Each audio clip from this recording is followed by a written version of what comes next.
Milo. Are you ready to go?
We here finally. It was only an 8-hour drive today, but let me tell you, it felt like it was going on for absolutely ever, wasn't it? And then I made her crazy in the last hour because I was bored out of my mind, and I started asking Siri goofy, funny questions. There's a lot of fun questions to ask Siri where you can get multiple answers. Yeah, we did that for a while because I got really, really bored. What you seeing out there? We are so glad we're stopped. We're so tired. The load we have delivers in Rapid City. She's gonna keep her back to us. Hey. Load we have delivers right here in Rapid City, so we'll deliver it in the morning and then head back towards this one we picked up in Lebanon, Missouri. Apparently, I'm really bad about knowing these things. Sturgis's things going on this, I guess it's been going on since the 5th, and it goes on until the 14th, I think. Could be wrong about the ending date. I know it started on the 5th, and there's lots of people with motorcycles and campers and things like that going along. Somebody doesn't want to turn around and look at us. Hey, Milo. What are you doing? She goes, I'm busy laying up here and making ears and tail at you. Funny story. When I first started driving, I had a load that I picked up, I think, it was around Kansas City. I think I picked it up in St. Joe, Missouri. Not 100% sure, but I'm pretty sure that's where it came from. And it was coming up here into South Dakota, and the route that I had to go on, I couldn't remember where it went. It went out in the middle of nowhere, literally nowhere. It was a load of structural steel for some building somebody was building. And I checked my route, and I went, oh, look, I'm going to go through Rapid City, and oh, the route to get to, because I had to go out to the middle of nowhere, the route's going to take me through Sturgis. I've never been up there before. That's cool. I'd like to see what Sturgis looks like. And I had no idea when the Sturgis rally was, or whatever they call that. And as closer I got to Rapid City, the more and more motorcycles I saw. I thought, after a little bit, I thought, there's an awful lot of motorcycles out here. Why are there so many motorcycles? I wonder when Sturgis is doing their thing. And I looked it up, and it was the weekend I was going through there, and I ended up flat. And at that point, it was too late for me to change my route. And I ended up driving through Sturgis. I literally through the town of Sturgis during the Sturgis rally, amongst all the motorcycles and the tents and all of the fun stuff going on.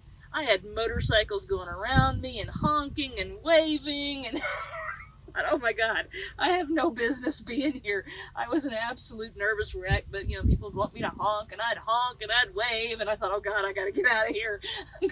This is scary as heck. And I wasn't the only one, because about a block ahead of me, some other truck driver had done exactly the same thing, and we're both driving through there feeling like absolute idiots. So, now, anytime I have to go through any of those more famous small towns like that I know have events, I kind of check and make sure first. I could have probably gone another way, but at that point it was too late, and that's just the way we were going. It was greatly entertaining and a fun story, and I think I had been driving less than a year, so I was an absolute nervous wreck. But we made it. We didn't run over anybody. The motorcycle guys got a kick out of it, and I didn't have any cameras at the time, but it would have been great video. Wouldn't it, Milo? She goes, and I wasn't riding with you then either. That was a long time ago. She will not look at me. And I don't know what she had going on earlier today, but it looked like she was trying to chase something. Never did figure out what it was. I may have to open the door on her seat, move some things around. I'm wondering if she dropped a toy somewhere around her seat and was looking for it. Either that, or we managed to pick up a mouse last night in the frame of the truck. That has happened. They get up in the walls of the truck. Had it happened before. They don't usually stay long. Once they figure out what they've picked to live in moves, they generally don't stay in here long. So she did that kind of early this morning, and then after we had stopped for a little bit, she kind of quit. So if we did pick up a mouse, I think it vacated the premises. Yeah. Had one in my closet one time. It just long enough for it to shred a sweatshirt and make a nest, and that was it. Then it was gone. So I think they sometimes get up inside the truck, and then they go, oh crap, this thing moves, and they leave. She was very interested for a pretty good chunk of the day in the walls and behind her seat and stuff. So I'll investigate that, and she may have just dropped something. She wasn't forgetting about it, whatever it was. What are you doing? Hey, what are you doing, goofball? Yeah, we were entertaining this morning, and then you kind of got sleepy on us. I don't know what she keeps seeing. I don't see anything out there. I see a bird or something go by every once in a while. Didn't you? Milo. So I'm not talking to you. I'm going to go find some dinner. Milo has already eaten her dinner. I'm exhausted. It was just, like I said, a really long day today, so I'm ready to lay down and relax, and we'll get rid of these boats in the morning and head back to Lebanon. You guys all have a good day, and we will talk to you again on Friday.